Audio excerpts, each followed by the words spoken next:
তাদের ধারণা সঠিক নয়। আসলে মোহাম্মদ ইউনূস মির্জা ফখরুল ইসলামের মতো বিএনপির মহাসচিবকে সঙ্গে নিয়ে গিয়ে আওয়ামী লীগের বিরুদ্ধে একটা বিরাট বড় রাজনৈতিক চাল চেলেছিলেন।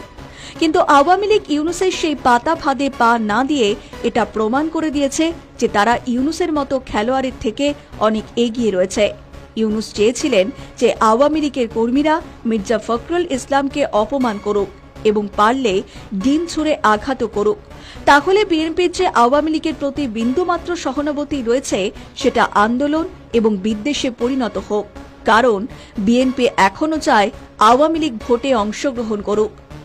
তাই ইউনূস চাইছিলেন মির্জা ফখরুলের মতো বড় মাপের নেতাকে অপমান করুক আওয়ামী লীগ, তাহলে নিউ ইয়র্ক থেকেই বিএনপি আওয়ামী লীগের বিরুদ্ধে আন্দোলন শুরু করে দেবে।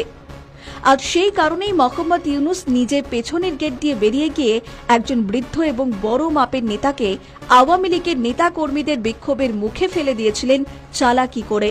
কিন্তু আওয়ামী লীগের কর্মীরা সেই পাতা ফাঁদে পা না দিয়ে মির্জা ফখরুল ইসলামের থেকে দূরত্ব বজায় রেখে চলেছেন, সেলফি তুলেছেন এবং কটু কথা না বলে সম্মান দেখিয়েছেন।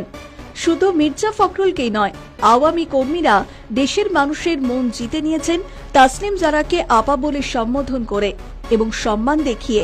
যদি কেউ ভুল করে কোনো খারাপ কথা বলে ফেলে, তাই অন্য কর্মীরা সাবধান করে দিয়েছে।